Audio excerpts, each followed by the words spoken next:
Hi, gang, and welcome to Behind the Rhinestones. I am your host, Dinah Dare, and here I speak to some of the stars of the burlesque and cabaret world, mostly in the UK, and we have a look at what goes on behind those rhinestones.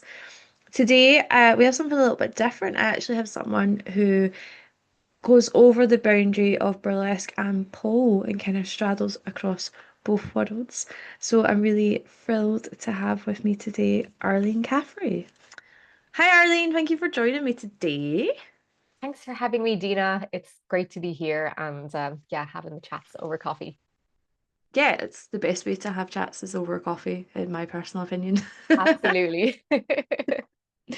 And I have not seen you since, oh, it would have been September when I seen you in Athlone. How have you been since then? Yeah, the Heart of Ireland Burlesque Festival, fucking great weekend. There we go. I'm swearing already, but that's what we do in this part of the world. So Yep. yeah, I've been good, thank you. It feels like not that long ago, but also like ages because it's been a very busy year, personally, and I know that you've also been very busy as well. So yay, long may that last in a way. Oh God, yeah, definitely. And your most recent busy thing I saw is you've been dancing with Steel Panther.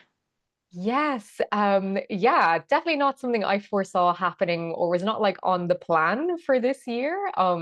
Yeah, I did two of the Steel Panther tour dates in Dublin and I did one in Bochum in Germany, which was, I don't know, we'll probably get more to that later, but that is definitely up there on like one of the most fun gigs I have ever had the privilege of doing. It was insane.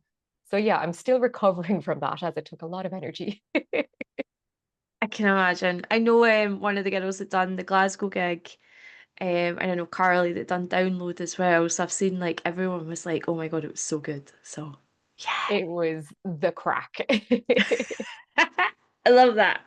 One of the reasons I kind of invited you on to chat to today is, as we kind of said before we started recording, you very much straddle the world of pole and burlesque. I know you also do quite a lot of performance art pieces as well, and the pole and burlesque world hasn't quite got the same crossover here as it seems to have in Ireland. So I just kind of wanted to chat to you about that. But I think I know you've got your origin story on your website. But for anyone that's kind of listening or watching, can you tell everyone sort of how you got into pole and then burlesque? Yeah, of course. And yeah, it was interesting when you sent these questions to me in advance, and I was reflecting a lot about this. And yeah, I guess there are a lot of things that maybe even I take for granted, and even for folks who maybe don't know, I guess the history, like folks who are a bit newer or whatever, all finding our way into this scene. A bit about myself. Yeah, I guess I'm kind of one of those people that's multidisciplinary, Yeah. as we call it. Yeah, so I started, my background is graphic design. I guess all things like art and design has been like that's been my first love since I was Mm. old enough to hold a pencil. Um, so yeah, I guess I fell into pole dancing or I became a pole dancer when pole fitness became a trend in the Republic of Ireland around 2006. Mhm. Pole fitness and pole dancing classes started in Ireland in Belfast in 2005. Whoop, shout out to the Polar Size crew. Um, and I'll probably circle back to that more later, but they were also really interestingly, they melded pole and burlesque in like their shows, which is something that I think was quite, now when I look back now, I realize how amazing and cool that was. But I guess maybe that was where I first got the idea of, oh yeah, like these two things coexist side by side. Like that was where it first came into my mind anyway. Mhm. Yeah. And I guess from there, like having done pole for a long time and I won some competitions. Um, yeah, I won several Irish national championships between like kind of 2007, 2011-ish. I was competing like all the time. And I got into burlesque in 2010 as well, when I kind of had that idea of like, how come in the burlesque scene here in the Republic of Ireland, I'm like, I don't see any pole dancing, or I'd seen like pole dancing one time as part of it. I know that Terry Fierce was someone that had been a pole dancer in a burlesque show, but it Mhm. wasn't something that was happening. And I thought, like, why not? Like these things to my mind are similar and go together. Um, so I think I was just really cheeky back in the day when I was a young whippersnapper. That's the thing I will say to folks as well is I'm a good bit older than I appear to be.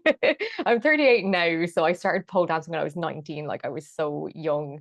And because it was such a like it was marketed and presented as like a fitness thing, Hmm. um, that was how I got into it. I was in art college and I was that person that wanted to be doing something that was seen as maybe different or against the grain. And I had been doing yoga classes and I thought, fuck, pole dancing, that looks like way more fun than doing yoga.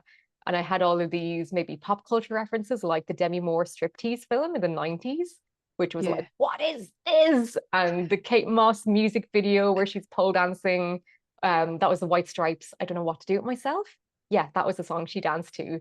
And even like Sin City and all of these films that had like Hmm. stripper characters or these really like badass femme characters, I kind of like in my mind was like, well, that's what pole dancing is. I want to learn like how to be that kind of badass, really, in my body, sensual, badass femme because I just didn't have access to that part of myself. Yeah. Um, so yeah, that coupled with wanting to be doing something weird for the sake of being weird. So I could be that. I was literally that girl like in the beer garden telling my friends, like, I'm doing pole dancing now. And they're all like, how shocking. You're like the arty one that's like, oh, I'm doing something different. Oh.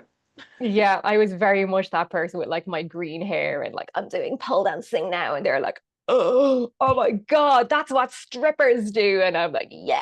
Like it was just such an innocent, different time. And being like that age when you have so much like ego and like Mm. self-importance in a way. So yeah, I just fell in love with pole dancing, I suppose, from that time and realized that like this kind of fantasy that I had in my head was something that was actually attainable in a way, or I could feel that just that sense of physical power and an outlet for my creativity as well, where I could like listen to music and see myself doing the moves I learned in class Yeah. and kind of fantasize like, well, what if I put this move with that beat? And that was kind of how I got interested in performing, and competing was the only way you could perform back in 2006, 2007. Um, and that also kind of circles back to like how I got into burlesque because I was doing so many competitions and I wasn't seeing pole dancing in other avenues, I suppose, Yep. other expressions. Girls up in Belfast were doing really cool pole and burlesque shows. And I thought, well, why can't we do something like that here? Like, I would love to do that. I want to be that person. So I was just really cheeky and like reached out to the Love Cats, who were a burlesque troupe in Dublin. Um, Dublin and Wicklow was where they're doing their shows. And that was Azaria Starfire, who was I guess the main creator behind that. So big shout out to her. Yeah, I was just really cheeky. I was like, hi, I want to be in your show. I can pole dance. I'm amazing. I've won all these competitions. You should book me. Which is really funny now to look back on because like that's obviously a terrible strategy to like approach a producer with. Do not recommend to all of the newbies who might be listening. Don't be that person. Um, but again, it was a different time, so it kind of did open up, I guess, that door and that conversation. There were three producers of that show, so it's a funny story now to look back on. Two out of the three producers were like, "Fuck yes, let's have a pole dancer. This looks amazing. Like we love what you do." But one of them, like he just wasn't. He was like, "Ugh, pole dancing is a bit seedy and that's what Mm. strippers do." And there was a whole kind of like, "Ugh," just I guess, the standard internalized misogyny. And I guess, yeah, the same conversations and the same rhetoric still exists today, which is something that makes me kind of sad in a way. Yeah. Um, but yeah, like that feeling, I guess, has always been there from my own experience. And I've been on record before saying this, like I very much was as a younger person, I guess, conditioned to think that way too, of like, oh no, no, it's okay. I'm not a stripper. Like Yep. what I'm doing is different. You don't have to worry about that. Which obviously now, like I realize how, not great that was. But having done a lot of the work on myself through that, yeah, just internalized misogyny too. Yeah, I think I got around that conversation by kind of politely pointing out to the producer, like, um, but you take off your clothes on stage. What? Yeah. I don't understand what you're trying to say. It was kind of it's funny now, but at the time it wasn't that funny.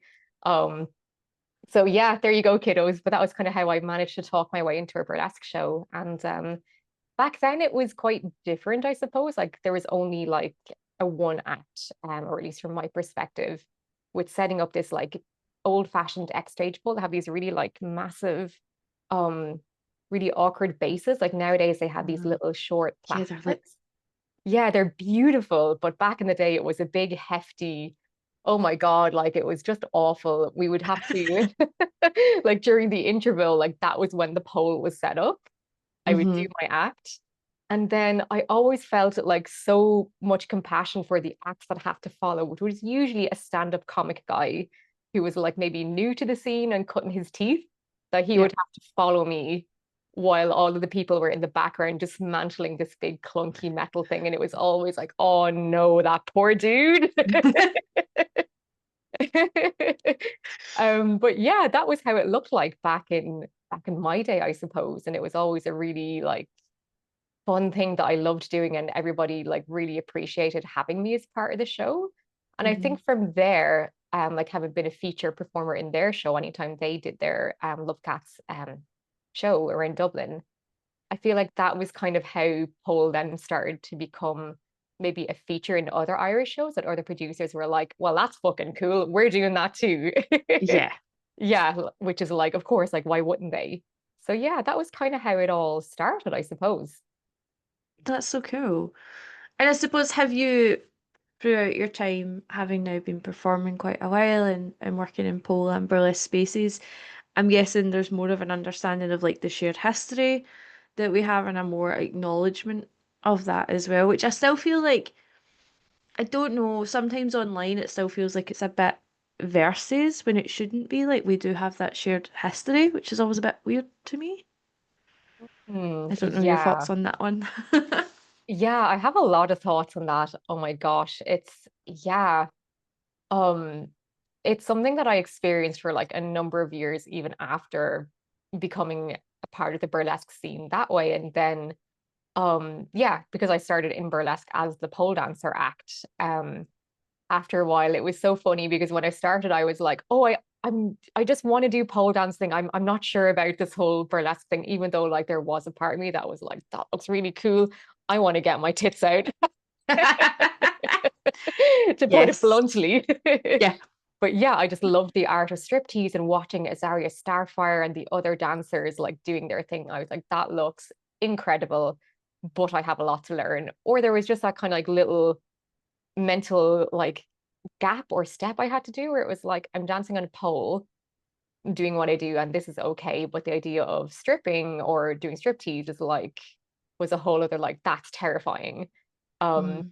so after, I'm gonna say after a couple of months, but after some time, I did start to dip my toe into burlesque and working into the striptease, with Azaria and all of the other performers who were really encouraging and supportive of me. Good. So that was a very beautiful thing. And there was just a really nice vibe around like encouraging people, trying things out, sharing skills, which I loved. But yeah, it was something that it did take a while, like even in other shows, maybe, or other spaces, like I would get the odd comment here or there of like, even if I was doing my burlesque dancing and doing something that might have been informed by pole dancing, like maybe opening my legs into a big straddle or something like that, just to give context for what I mean, that there would Yep. be comments from maybe more OG burlesquers who are like, oh, but that's a really stripper thing to do. Or like, Mm. there were still like little comments here and there that was kind of like, that's really odd that that still exists. And I do think that now we have a bit more maybe awareness of like that shared history. And I feel like there's probably so many other folks who can speak about that shared history in like amazing detail. Um, but yeah, like there is that shared history of like pole dancing, strip club culture, burlesque, which obviously came before all of that. So it is nice to see that there is more acknowledgement of that and embracing Yep. of it and understanding that like you can't have one without the other, maybe, and that there is like common ground to be shared there rather than seeing them as two completely separate thing or a kind of a hierarchical thing of like, well, Yeah. one is okay and one isn't. It's like, yeah, just that interrogation of, I think even just circling back to like the history as well as like what are we trying to achieve now? Like it's entertainment, it's a lot of fun. We do it because we want to do it. And also there is this like maybe I think empowerment is a word that's maybe overused. I don't know if that's the right word, but it is about celebrating this human form Yeah. and like having an idea and putting it on stage and sharing that with an audience and like celebrating that creativity. And like that's really important to remember at the end of the day is that that's what all of this is about rather than maybe these little ideas as to what's acceptable or just those that's what we're trying to rally against and is to like Yeah. open our minds and to like have that celebration. Yeah, rather than putting even more restrictions on ourselves, which is not helpful for Right? anyone. No, it's like, what are we doing? We're trying to get away from this. Let's not gatekeep each other. Yeah. I suppose you've kind of already answered, but what I was going to say now is you obviously combine both art forms in your performances. Did you find that they naturally went together, and like what aspects of each do you think helps elevate the other? Oh, this is such a great question.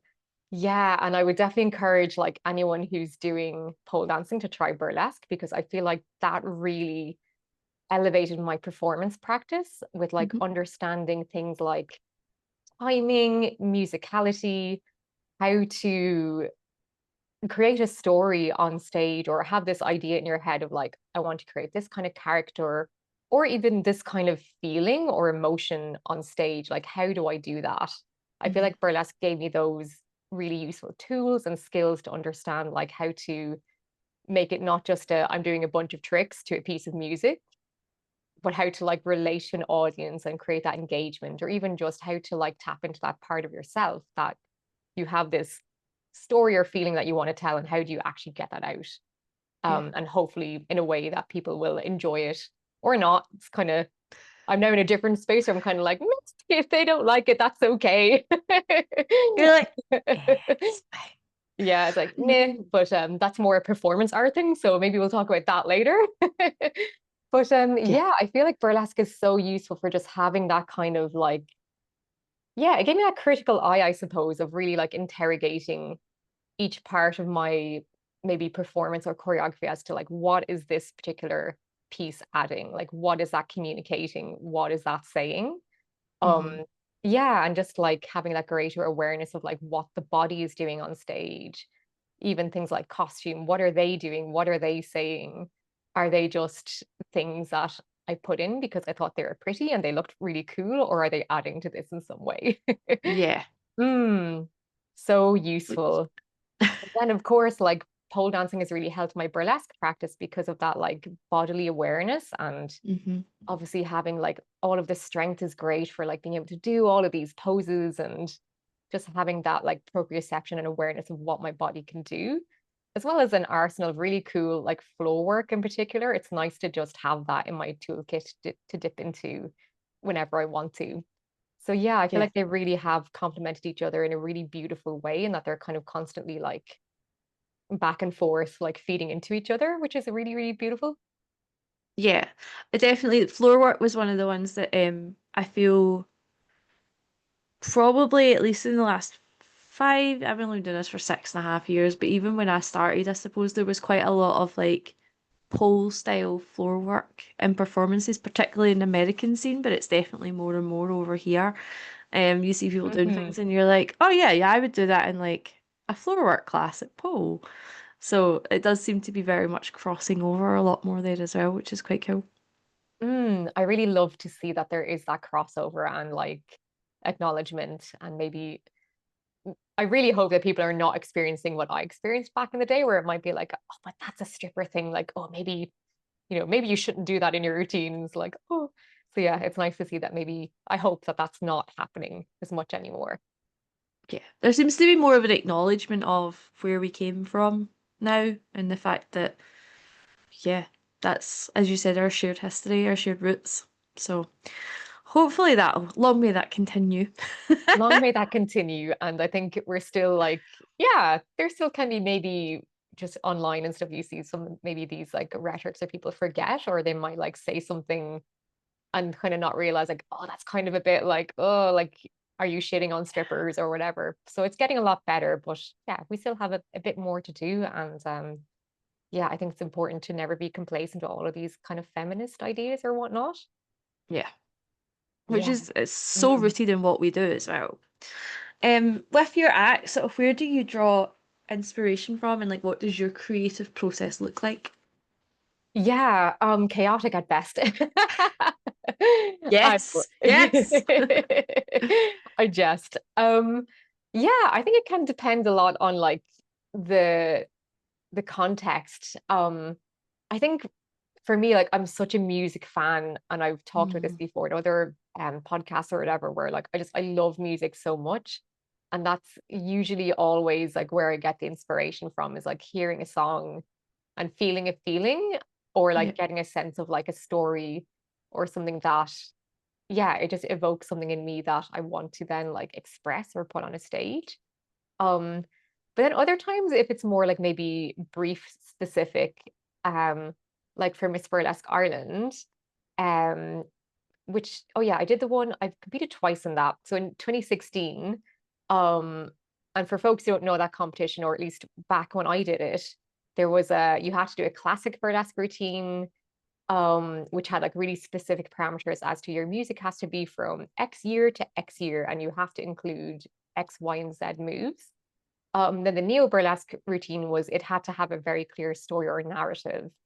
And then the third act was a oh yeah, it was called a unique act, and that could be like whatever you wanted, except pole dancing was the only rule. It can be anything except pole dancing. Could you not have pole dancing in it? I didn't know No, that. yeah, fun fact, it was in the rules that there was like pole dancing is not allowed in this show, which was like, um, so I got around that by I was thinking, well, I can't do pole dancing, but what if I made this big umbrella that was like suspended aerially from the ceiling. And if I Hmm. dance on that, it's not a pole, but I can do pole dancing on it in a kind of a to the rules. I was being I a bit love that. bratty. I love that. Thank you. So like that was the inspiration for that act was like a pole dancing's not allowed. It was like, well, what can I do that's a kind of a a little bit cheeky without being completely like, because I don't think it's nice to be I don't know, arrogant about these things or to be like, oh my God, I'm not going to do pole dancing. Well, fuck you. Like, how can you do it in a way that's like maybe making the point, but also like doing it in a way that's respectful Yeah. and artistic. So like that's where that came out was like that was the inspiration for that. And then with the neo burlesque act, because it was 2016, which would have been the or one of the centenaries from like 1916 and our like history of Ireland. So it had me feeling really patriotic. And I was thinking, like, what can I do that's going to be so Irish that people will understand and like make sense on Hmm. stage, but also maybe isn't going to be too political or too heavy or something like that. So I had the idea of like, we have this children's TV character called Bosco, who's like a little hand puppet. So like a lot of folks here would have grown up with him on Yeah. TV. Like it was just the most depressing, low budget children's TV show that you've ever seen. So I thought I'll make an act about this character.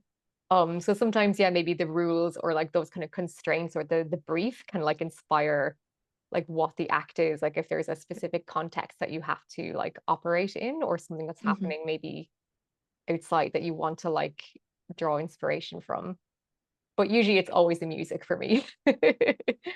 That makes sense, especially if you're, yeah, musically inclined to listen to it all the time anyway. Like I totally see what you mean. Like I listen to music and I can like see something in my head and I'm like, oh, that. Yeah, I love that. And I love how like everyone's brains are different. Like some people don't work like that at all, where they maybe like they'll see a color and then that Yeah. inspires something. So yeah, I love that. Yeah. I love that you get anyway where you can, yeah, you can see it in your mind. It's kind of hard to Yeah, describe if you're not that way inclined, where like you listen yeah. to a song and you can see Hmm. Yeah, it. that's the only way I can describe. Like I can see it. It's there. Yeah. Um, you mentioned obviously Miss Burlesque Ireland, which you won with your big gigantic crown that I've seen. Um, what was that experience like, and what was it like winning? Were you like, huh? Yeah, it was a wild experience. I remember it was a really hot day in Dublin and like just backstage, like we were all melting and one of my costumes that was kind of like glued together started melting and it was like, no. So I remember that, like that's the first thing I think about when I think back to Miss Burlesque Ireland in 2016. I done it the previous year in 2015. It was an interesting format. Even originally, like back in the day, there was like a semi-final and a final on the night. So you did your neo burlesque routine and your classic burlesque routine. Oh, and there was also an aspect called like the red carpet parade or the gown Yep. parade. I forget what it's Where you called. have to like you have to parade at the start, isn't it? Yeah. Yeah. And I feel like that was a really interesting tool to kind of help like contextualize everything that you were going to do on stage and introduce Hmm. yourself to the audience and the judges to be like, here's what you can expect. And you could be really, really clever with like how you use that to your advantage. So I thought that was kind of like interesting because you were getting points and getting graded on that too. Um, which maybe is something that you don't normally see in a competition, or maybe you do in other styles of competition. I don't know, maybe more beauty pageant kind of style things. But yeah, I thought that was interesting in like the creative potential that like was there for the taking if you wanted it. Hmm. Um, so yeah, I know that like back in 2015, like you performed those two acts and also your introduction. Then they tally the score, and then they were like, these contestants are through to like the last round of the competition with that unique performance. So I think like maybe half the competitors got through and like performed that, and then they crowned the winner. So that was like really, really intense and also like a great, yeah, like I think it was a great learning experience to be like, you had to have like three acts prepared. You're only guaranteed two. So you had to be very strategic in like what you were showing. Yeah. Um, yeah, to make sure that you got it all out there and then had something still left for what you wanted to do for your last act. So it made me really, I don't know, I guess just a bit more seasoned as a performer, as well as like how do you manage that amount of costumes and logistics? So yeah, a lot of like really quick turnaround times and just having that like strategy as to like if you know that you're creating brand new acts and you know you only have this short window of time, how can you do it in a way that you're not spending 20 minutes getting into one costume and then like out Yeah. of another? So I thought that was really good training. And then in 2016, it was different. They'd had like all of you got to do all three of your acts, which was great. Mm. There was no like culling on the night, which was like just so brutal, but again, like great training. Um, Yeah. so yeah, it was very intense to do like three performances on that night and in that heat. Yeah, it was insane. It was really wild. Yeah, I think I still can't believe that I won almost a decade later. It's like, wow, that happened. That was really cool. Yeah, it was an You were like, amazing oh, show. that's really cool. Did it make you sort of feel more? I don't know if you didn't feel more, so you can answer this question how you want. Did it make you feel like more part of the burlesque world at that point by winning that? Like almost kind of validated your existence within it? Or did you feel that before then? Oh, that's a great question. Yeah, I think I definitely felt like I was part of the burlesque scene before that. Hmm. However, like with Pole always has been and always will be my, I think, primary art form in a Yep. way. So it definitely did validate me in a way that felt like, yeah, okay, I can say that or I feel like I'm now like fully a burlesque performer, or it was nice to have that recognition of like, okay, you're really good at this pole dancing thing, but you're also like, you know, one of us now or something. There definitely was a Yeah, feel yeah. to that. Yeah, You're not just the pole dancer that does burlesque. You're like a burlesque performer in your own right and a pole dancer in your own right. definitely. Yeah, it very much was that. And I think because I came through such a competitive experience with pole dancing, because like that was all we had. We Yeah. only had competitions if you wanted to perform. So it was nice to have that maybe reflected in the burlesque world. But and I know this probably sounds like a really trite fridge magnet or something like, oh, it's not about the winning. Because it's really not. Like at the end of the day, like these things are lovely to have. And I will be dead honest, like winning that competition, Miss Burlesque Ireland, did amazing things for my career. So like, you know, it's kind of not really fair to say, it's not about the winning. But at the end of the day, like, yeah, that validation does have to come from within, or that kind of like recognition or seeing yourself as part of something is only something that maybe you can do in a way, even though these Yeah. shiny titles are really nice to have. They still help to some They extent, even though they definitely help. shouldn't. Yeah, it's a really tricky balance, isn't it? Because it's like, oh, yay, external validation, yay, lovely. Like this feels nice, but also you can't rely on that too much because yeah, there's a definite downside and slippery slope to that.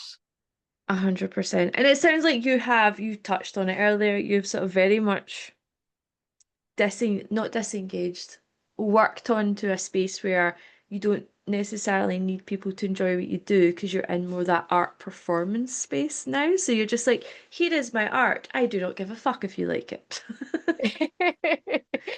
Pretty much, yeah, I'm very much now in that space where I'm now a full-time visual artist is what I'm currently working on, or like most of the work I'm now doing is in the visual arts sphere. Like I work in galleries, in like that kind of education sphere, as well as like working on my own practice, making really weird sculptures, which are very much influenced by burlesque and influenced by pole dancing, as well as working on my PhD, which is related to pole dancing and feminism and gender identity. But yeah, and Not busy at all. Not busy not at at all. all busy. Like, yeah, totes grand. But yeah, like performance art is something that I'm really leaning into now. Like I would say that's kind of where my main passion is at the moment. And Hmm. pole dancing and burlesque have really influenced that. And if folks will come along and see my live art performances, which I really hope they do at some stage, I hope that opportunity arises. I really hope that they'll have fun seeing the very clear like signifiers or how that's like seeded in there. Um, but yeah, I think it's really interesting that I think in pole dancing and burlesque performances in that context of the world in which we operate on stage, and it's about entertainment. It's really about having that kind of or the way what I feel when I'm on a burlesque show is like that sense of escapism. Like I'm only Mm. thinking about what I'm seeing on stage and how beautiful and amazing it is or how emotional it can be. And I feel like the performer is really like, yeah, has me in the palm of their hand and is kind of allowing me to feel what they are maybe constructing or showing me. Like there's a kind of an element of, yeah, like I'm being guided by the performer. Whereas I Mhm. feel as in performance art, it's really fun because it's not like, I think the key difference is that it's a bit like going to see a painting in an art gallery. Like the performance artist is not really telling you what to think or is not trying to maybe tell a clear narrative or story. It's really up to the viewer to decide what they are feeling and thinking, Mm. which is so interesting. Like the things that people project onto you as you're doing a performance art piece. Um, Wild. I love getting feedback from the audiences because they're all like projecting all this like mad stuff that's like, wow, that was really not on my mind when I was doing this piece, but cool.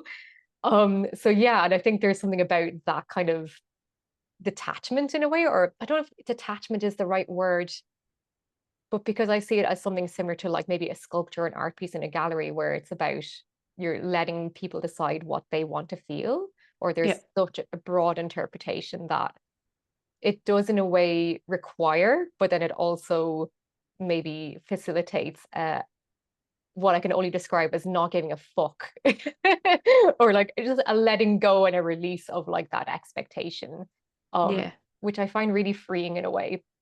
I can imagine because there's such a big part of, like for me, for burlesque performances, it's about what is this story? Can I get this story across appropriately, or this feeling? Like, am I projecting it properly? Am I, telling the story, I suppose? But in that case, yeah, performance art is more letting people project what they or take what they want from it, which is different. Because ideally, from a burlesque act, you want people to all have a big, at least a kind of semi understanding of what's happened. Like everyone have the same kind of idea. Whereas what you're saying with performance art is people are coming out with like wildly different stuff. Yeah, totally. I think that was a really succinct way of putting it. It very much is that. Like, I feel like burlesque is more like theater. Like, there's kind of we're trying to really get that across of like, here's what the feeling is. I want you to understand this feeling and this story so that you all kind of somewhat get it and have your own interpretations.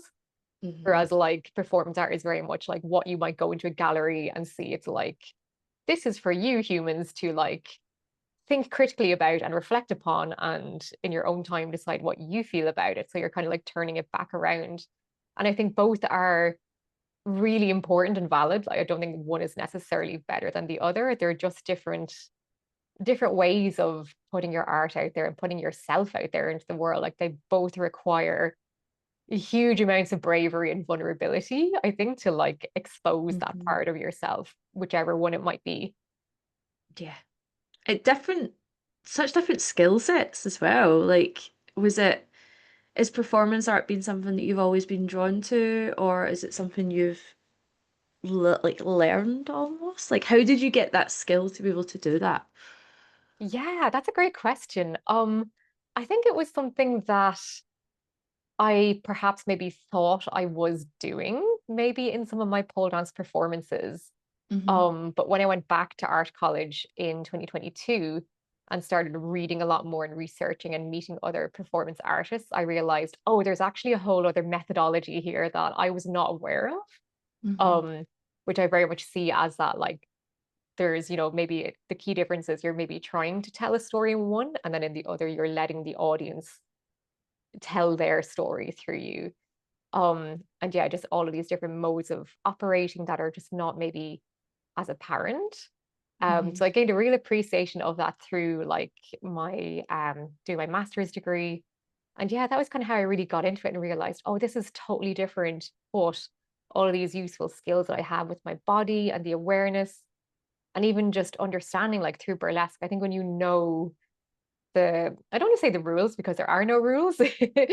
um, but when you kind of understand those maybe techniques of how you can, or methods maybe is a better word of how to tell a Hmm. story, you can use those and maybe subvert them or Hmm. like play with them in a really fun way so that like they can be in your toolkit, but you're just using them in a different, maybe unintended way. Yeah. No, yeah, because I think I've seen burlesque pieces that would probably border more on like live art performances. Is what you said. It's like taking that and subverting it. So yeah, I love talking about Mm. it. It's so interesting. It's so Um, fascinating. I could talk about it literally all day. it's like that's why I'm doing a PhD on it. And yeah, it is also why I'm doing a PhD on it for my sins. Um, so we've kind of touched on it, but you have had some like amazing career highlights. I assume like what are some of the ones that really stick out in your brain as being like, Oh my God, I was reflecting so much on this too during the week. And yeah, it's such a hard question to answer as I've been doing this for like 19 years, mm-hmm, which is wild to me that half my life has been this. But to answer your question, like Steel Panther definitely was like one of the most fun gigs I've ever done. And it's always funny because I think anytime I'm asked this question, it's always whatever I last did was like, yeah, that was the best gig ever. yeah, And I love that that still like exists like that, like, oh, enthusiasm. But what was great about that show was it was a pole dancing gig. It was like that was the brief is we want pole dancers to pole dance on stage to Steel Panther. And to people who don't know Steel Panther, they're like Spinal Tap. They're like a heavy metal band, but really leaning hard into that pastiche and the tropes and like kind of subverting that. Like there's a kind of a carnivalesque element to like kind of pointing out how absurd and ridiculous those heavy metal tropes are and playing Hmm. with that. So yeah, so on one hand you're trying to be this like sexy pole dancing lady, but also because the lyrics and their whole performance style is so absurd, it gave me that space to bring in the burlesque side of it where I could be really comedic and Yeah. ridiculous as I'm pole dancing and not taking myself too seriously or trying to embody that like I am this sexy embodied woman and I'm really like which I love about pole and like that's what I bring in my other performances. But I was glad I could like not have to be that person and be really Yeah. silly and You just basically got to like burlesque pole dancing. yeah, it was very much to my mind a burlesque pole dance gig where it was just silly faces interacting with the band. Like yeah, like I'm doing stuff on stage like just some of their lyrics and Yes. just being like a 12-year-old boy on stage in a way or leading into that like really silly like kind of toilet humor, which I Yep. love because some of my burlesque acts have that kind of just total silly vibe. Um, so yeah, that was definitely a highlight. I also got to do Snoop Dogg 2 years ago, which was Yes. really fun. That's the biggest crowd I ever danced to, and that was in Belfast. It was 11,000 people, I think. Wow. Yeah, and that was That's such insane. a amazing, like, unique experience. I hope I'll have an experience like that again. Like, it was just incredible, like being upside down, spinning on a pole, and seeing that many people. Yeah, I can't describe the feeling. Mm. But yeah, that was really fun because that was more like, yeah, I'm a sexy, strong, badass pole dancer. You like that was really nice to have that experience in front of that many people. Yep. Then yeah, I guess like some of those Love Cats shows that we did back in the day were, excuse me, like they were just some really fun, beautiful shows, like just in Dublin in these small venues where we're just all, yeah, just being our best weird burlesque selves and doing some really like fun neo burlesque routines as well, and then getting to be like a pole dancer amongst all of that and the just really Mm. nice vibes that we had was really beautiful and special. So it's so hard to pick like just one thing. Yeah, I feel incredibly lucky with the gigs that I've gotten to do and I continue to hope to do. Yes. Yes. You will. I love it. Yeah, Yeah, I remember seeing everyone doing Snoop Dogg a few years ago, and I was like, "Oh my God, everyone's amazing!" It was so cool. it was amazing. Like such a cool experience. And he was so nice. He was just the nicest man. Oh my God. Yeah. Just can't say enough good things about it. So obviously you said you've been doing this for 19 years, which is insane. I imagine you've seen a lot of changes. Like, what do you think have been some of the biggest changes that you've seen? Oh my gosh. Yeah, it's wild to like think back on like that length of period of time and just like Mm. all that's changed in the world, all that's changed in me. Like I think sometimes when I look back and I think about how things have changed, I realize that like it's me who's changed. Yep. That some of the things that are or happened back then are still happening now, or like some things maybe just feel like they haven't changed that much. Um, I think, yeah, like I think because the like pole dancing industry and the burlesque industry, at least from an Irish perspective, although I can pretty confidently say, like from a pole dancing industry perspective, like the industry was tiny back when I started, like so small, and now it's this really, really big thing, or it's gotten so much bigger, Huge. Yeah. like absolutely huge. Like there were literally you could count on one hand the amount of pole dancing studios that were in Ireland when I started. Whereas Mm. now like there are so many and even just how we share information, like YouTube was the thing, or it became the thing, because I think YouTube started in like 2006, 2005, No idea. something like Round that. So about then, yeah. about then, but I know there was a while when like we didn't even have YouTube, and then suddenly people started putting their stuff on YouTube, and that was how like we started sharing information. Like it was even Cool. before Facebook. And once Mm. that came along, then that was how we all started connecting and being like, hey, here's a video of me doing this thing that I can do. Do you want to try it too? Or like, just asking each other, how do you do that thing? Oh, here's how I do it. And it was kind of very like open and sharing. I feel like that's changed a lot. Like I think now it's maybe, I don't know, in some ways, yeah, like that spirit of sharing maybe is not quite the same because there's now Mm. a whole industry behind it.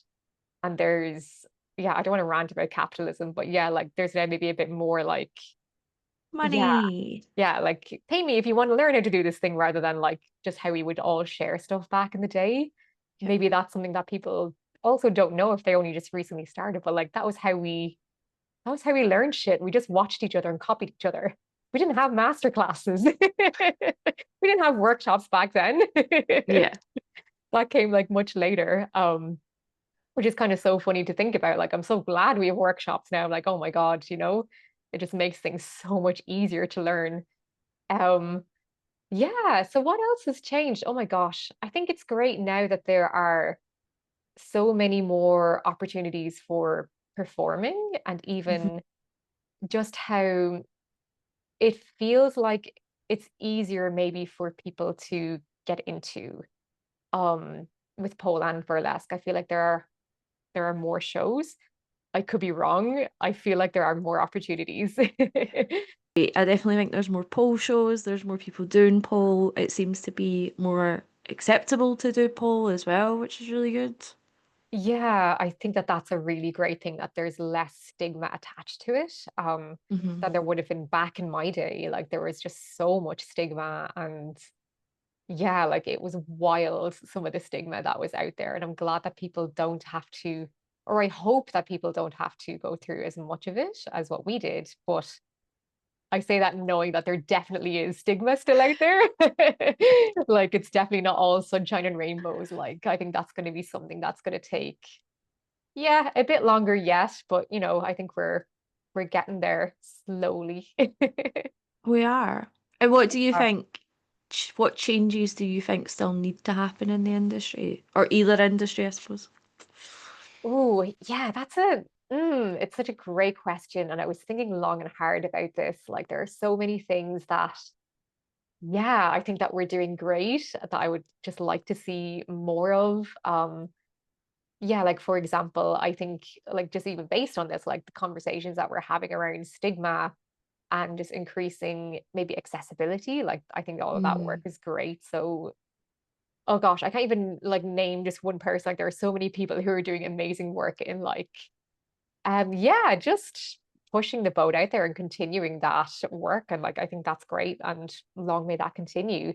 I hmm. think um, yeah, I think sometimes this is something that I've seen, and I'm going to put up my hand and be like, I've been really guilty of this too, as like a younger performer, of just being so full of ego and my own self-importance. I think that could be like an age thing that maybe when you're maybe a bit Mm, younger, that you're really just trying to prove your worth and trying to be like, I don't know, make your name in an industry that's really, I feel now like quite, I don't want to say saturated, that's not the right word, but like there's a lot of performers out there, and I do see that it maybe is competitive to get into gigs or to get these performance or even workshop opportunities or paid opportunities are, yeah, like it's definitely, you have to really work hard for it.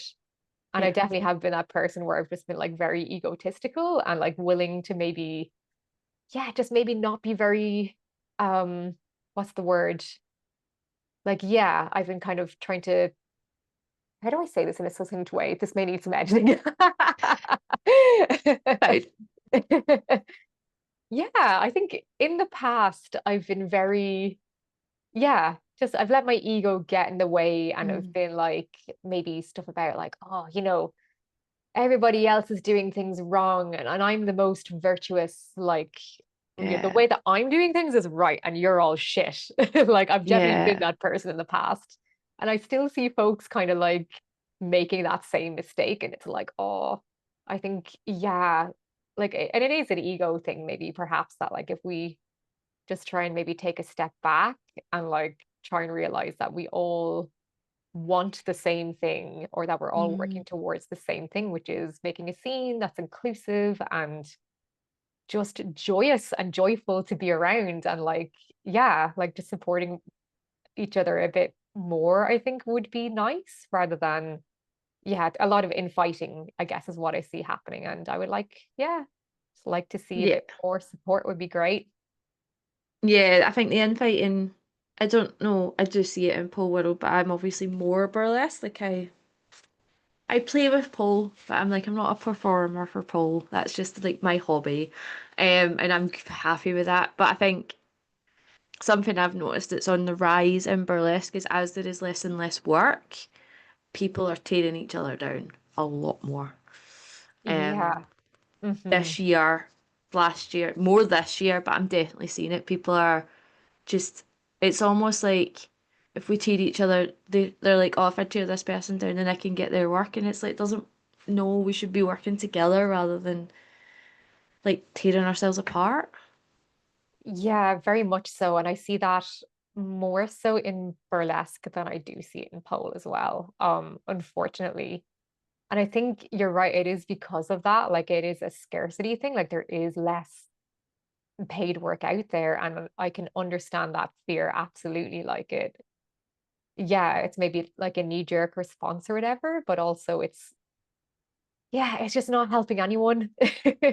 And I know that that sounds again maybe like a trite fridge magnet, love and light, positive vibes only, guys, kind of thing to say. Like, I don't want to be that person, dismiss like what people are going through, but it is maybe like a, yeah, I would just like to see a different approach, maybe. Yeah. Yeah, it makes Yeah. me sad to see it happen. I think what you were talking about ego, it made me think I might have got this wrong, but it's the Dunning-Kruger effect where you learn so much and you think you know everything and then actually you find out that you know fucking nothing. I wonder if it's like that with ego. People get to a point where their ego's up here because they're like, I know all the things, and then you reach a point where you realize actually you know nothing and suddenly you become a humble person again after a certain point. Absolutely. Like that Dunning-Kruger effect is like, yeah, that was literally what I was thinking of. And I'm very willing to be like, yeah, I was that person. Like I'm willing to put myself on the line and be like, yeah, that was me. I was like, I've won all these competitions. I'm fucking deadly. Look at me. Woo. Like I just really had this idea of being like just so full of my own self-importance, and even in like my feminism and stuff like that, I was like, ah, like, oh, you're all wrong and rah, rah, Yeah. rah. And then yeah, again, like then the more you know, and then also the more that you listen. And yeah, like Yes. listening is the like the most, yeah, easiest way to learn. And like, it just you then start to realize like, oh fuck, like I actually don't know anything. And I'm Then you're like, still oh, I'll learning, just. unlearning. Then Yeah, you kind like of go, oh. yeah. Oh, yeah. Total cringe at like my old self, but also compassion for my old self too, who like genuinely thought she was doing the right thing. Hmm. I think that's it as well as like understanding that, like, yeah, like, it's totally fine if you're that, if this is landing with someone and they're feeling like, oh God, that's me. Like, just also know that, like, it's probably coming from a good place and that's okay. Like, lean into that and don't beat yourself up, like, because Yeah. you're human. And I think actually, I think that's the thing, maybe now that I'm articulating it better, is like that's what I would like to see more of, is just understanding that we're all just trying to figure out this, like whether it's Hmm. our pole and our burlesque industries and our respective communities, and just this fucking thing called life, in the Hmm. year 2025, which is like, ah, yeah, it's like, what is this thing? I do not want this. Can I Yeah. return it? Ugh. But yeah, like I think that's maybe what's missing, is just all going, again, this sounds like a fridge magnet, just going easier on yourself and knowing that like you don't have all the answers.